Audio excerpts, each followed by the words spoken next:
Hello students, मेरे और आपके अपने चैनल लाइफ ऑफ कॉमर्स पे वापस आपका स्वागत है। तो आई होप आप हेल्दी होंगे, सेफ होंगे, ढंग से पढ़ाई कर रहे होंगे। बिकॉज ये वाली वीडियो नेक्स्ट पार्ट है जो कि गवर्नमेंट बजट चैप्टर में से है। मैंने जिसमें से 1 मार्क क्वेश्चन बताए थे जो भी इंपॉर्टेंट हैं और आपके में आने के काफ़ी ज़्यादा चांसेस हैं। तो वीडियो को स्टार्ट करने से पहले मैं कहना चाहूँगा, अगर आपको मेरी वीडियो पसंद आ रही है तो प्लीज़ लाइक करिए, चैनल को सब्सक्राइब भी कर दीजिए। अगर वीडियोस आपको हेल्पफुल लग रही हैं और आपको ऐसा लगता है कि दूसरों को हेल्प करेंगी एक्चुअली में, तो आप शेयर भी कर दीजिए और दूसरों को रेकमेंड भी कर सकते हैं मेरी वीडियो स्टोरीज वगैरह पे डाल के। बिकॉज इससे काफ़ी इंकरेजमेंट मिलेगा और सही बोलूँ तो काफ़ी अच्छा लगता है जब पता चलता है कि हाँ, मेहनत करने के बाद थोड़े लोग हैं जो सपोर्ट कर रहे हैं। तो इसी के साथ ये वाली वीडियो हम स्टार्ट करते हैं, जिसमें मैंने एटलीस्ट 12 क्वेश्चन करवा दिए थे गवर्नमेंट बजट के 1 मार्क क्वेश्चन के। बाकी 12 रह गए हैं, तो वो इस वाली वीडियो में कवर करेंगे हम। तो हमें स्टार्ट करना है 13th वाले से। तो 13th वाला क्या कह रहा है, विच of the following is a part of the revenue expenditure in the Indian government budget. तो इंडियन गवर्नमेंट बजट के अंदर रेवेन्यू एक्सपेंडिचर जो है उसका पार्ट कौन सा है इन सब ऑप्शंस में से। तो मतलब इसने पूछा है कि जो इंडियन गवर्नमेंट बजट है उसके अंदर जो रेवेन्यू एक्सपेंडिचर आता है उसके अंदर क्या क्या चीज़ें होती हैं। तो इंटरेस्ट पेमेंट होता ही एक रेवेन्यू एक्सपेंडिचर का हिस्सा, डिफेंस परचेजेस होता ही एक रेवेन्यू एक्सपेंडिचर का हिस्सा, वेज बिल भी होता है, मतलब नॉर्मल से वेज जो बिल वगैरह आते हैं वेजेस के, वो भी रेवेन्यू एक्सपेंडिचर का हिस्सा है। मतलब करेक्ट ऑप्शन क्या है हमारा, डी, ऑल ऑफ दीज। तो आई होप आपको पता चल गया होगा रेवेन्यू एक्सपेंडिचर कौन से होते हैं अकरिंग, जो बार बार अकर होते हैं और जो ज़्यादा बड़े नहीं होते। मैं आपको एक हाइपोथेटिकल एग्जांपल के थ्रू बता रहा हूँ कि ज़्यादा बड़े नहीं होते, बट एक्चुअली में उनका अमाउंट कोई मैटर नहीं करता। बिकॉज किसी एक कंपनी के लिए 1 करोड़ कुछ भी नहीं है और किसी एक कंपनी के लिए 1 करोड़ बहुत बड़ी बात है। तो अमाउंट मैटर नहीं करता इसमें कि रेवेन्यू एक्सपेंडिचर कैपिटल एक्सपेंडिचर में। बट मैं आपको एक छोटा सा एग्जांपल दे रहा हूँ। जैसे सैलरी वगैरह होते हैं वो बार बार होते हैं और नॉन रिडीमेबल होते हैं, कोई बिल वगैरह हुआ, तो यही सब क्या होते हैं, रेवेन्यू एक्सपेंडिचर के खर्चे होते हैं जो साल में बार बार होते हैं। और ये कैपिटल एक्सपेंडिचर को स्मूथली या फिर को क्या कहते हैं, जो ऑपरेशन होते हैं उनको स्मूथली रन करने के लिए जो यूज़फुल रहते हैं वो होते हैं रेवेन्यू एक्सपेंडिचर। तो करेक्ट ऑप्शन आपका ये सारे हैं, जिसमें इंटरेस्ट पेमेंट भी एक रेवेन्यू एक्सपेंडिचर है, वेज बिल भी एक रेवेन्यू एक्सपेंडिचर है, और डिफेंस परचेजेस वगैरह आप अगर अकाउंट याद है तो परचेजेस वगैरह क्या है, हमारा नॉमिनल अकाउंट मानते हैं हम। क्यों? बिकॉज ये हमारा एक्सपेंसेस मानते हैं जो कि हम डे टू डे बेसिस पे करते हैं, खरीदते हैं, बेचते हैं, ये सब चीज़ें। तो अब हम बात करते हैं 14th वाले की। तो 14th वाला क्या कह रहा है, capital receipt is that receipt of the government. तो कैपिटल रिसीट मैं बात कर चुका हूँ। कैपिटल रिसीट वो होती है, पहली बात तो रिसीट क्या होती है कि मतलब पैसा आना। रिसीट से मतलब क्या हो गया, पैसा आना। अब इन्होंने बोल दिया कैपिटल रिसीट मतलब क्या है, या तो सबसे पहले बता दूं कैपिटल रिसीट क्या करती है, एसेट और लायबिलिटी पे अंतर डालती है। रेवेन्यू रिसीट वगैरह नहीं डालती है, रेवेन्यू रिसीट और रेवेन्यू एक्सपेंडिचर नहीं डालते। Capital receipt and capital expenditure डालते हैं, एसेट और लायबिलिटी पे अंतर। तो कैपिटल रिसीट मतलब क्या हो रहा है कि पैसा आना। तो पैसा आएगा तो कैसे कैसे सकता है, या तो आप बोरिंग लो, बोरिंग लोगे तो क्या हो जाएगी, लायबिलिटी बढ़ जाएगी या फिर बन जाएगी लायबिलिटी। और अगर आप बोरिंग नहीं ले रहे हो तो आपको जो पहले से इनिशियल इन्वेस्टमेंट वगैरह होंगी, जो पहले से इन्वेस्टमेंट कर रखी होंगी, आपको वो तोड़नी पड़ेंगी। उन सब क्या करना पड़ेगा, डिसइन्वेस्टमेंट करना पड़ेगा। उसकी वजह से क्या होगा, एसेट क्या हो जाएगा, रिड्यूस हो जाएगा। तो करेक्ट ऑप्शन क्या है, बोथ ए एंड बी। मतलब कैपिटल रिसीट मतलब उस तरह से पैसे आना जिसकी वजह से क्या हो सकता है, या तो लायबिलिटी क्रिएट हो जाएगी या एसेट घट जाएगा। बेसिक सा पॉइंट है, इजी सा, जिसको कैपिटल एक्सपेंडिचर और कैपिटल रेवेन्यू, कैपिटल एक्सपेंडिचर और कैपिटल रिसीट वगैरह आती हैं वो सब तो आराम से समझ जाएंगे इस चीज़ को।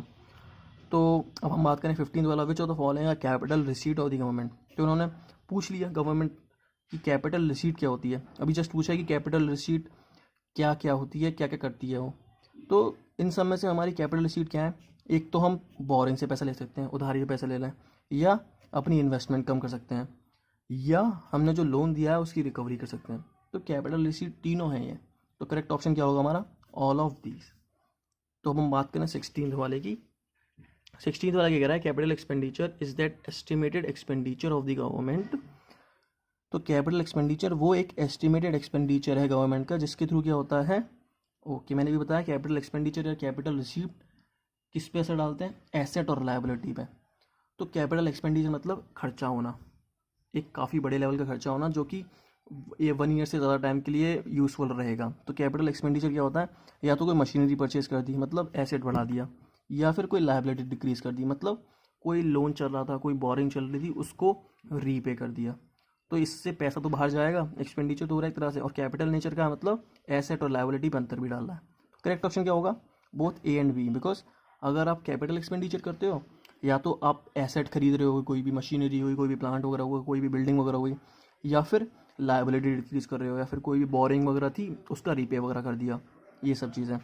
तो हम बात करें डेफिसिट बजट जो होता है, refers to situation in which governments budget expenditure is. तो डेफिसिट बजट पता है हमें, डेफिसिट बजट कब होता है? जब एक्सपेंडिचर क्या होता है?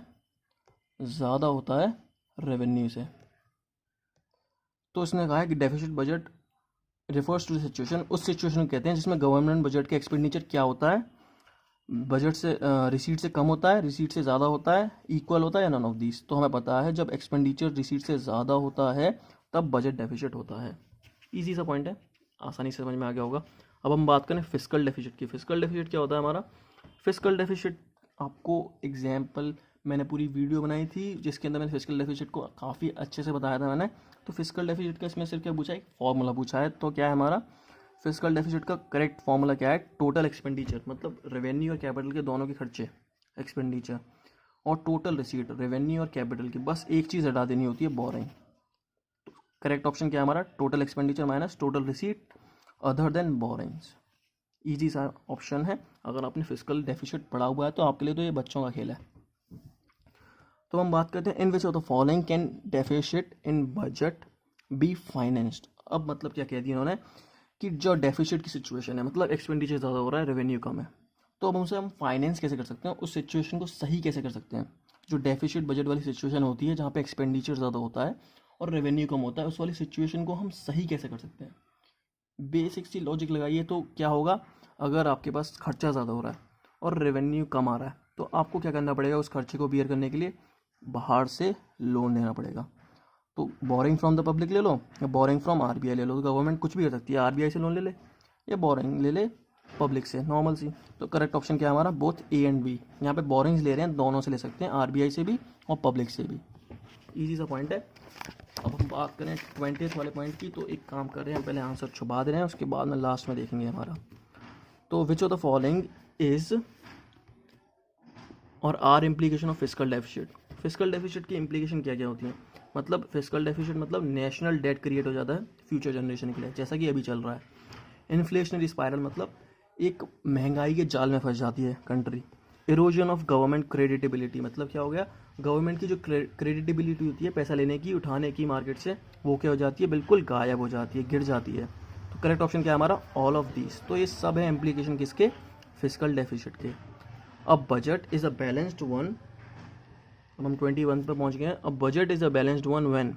तो बजट बैलेंस कब होता है? जब टोटल एक्सपेंडिचर और टोटल रिसीट बराबर होते हैं। बैलेंस मतलब equal.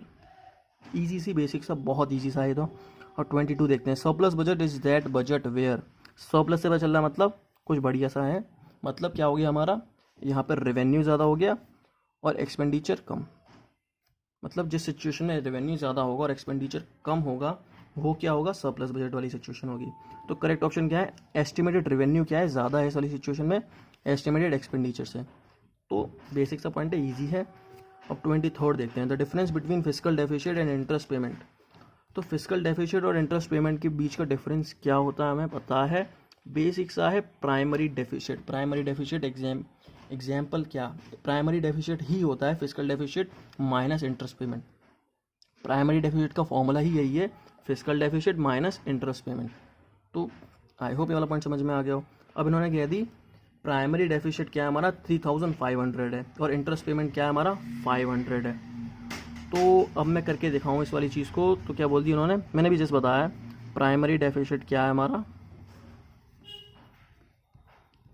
Is equals to fiscal deficit. Fiscal deficit जो है माइनस इंटरेस्ट। तो प्राइमरी डेफिसिट तो बता दिया हमारा 3500 है और फिस्कल डेफिसिट हमसे पूछा है, तो एफ डी लिख दे रहा हूँ मैं इसको, और इंटरेस्ट हमारी 500 बता दी है। तो एफ डी क्या हो गया?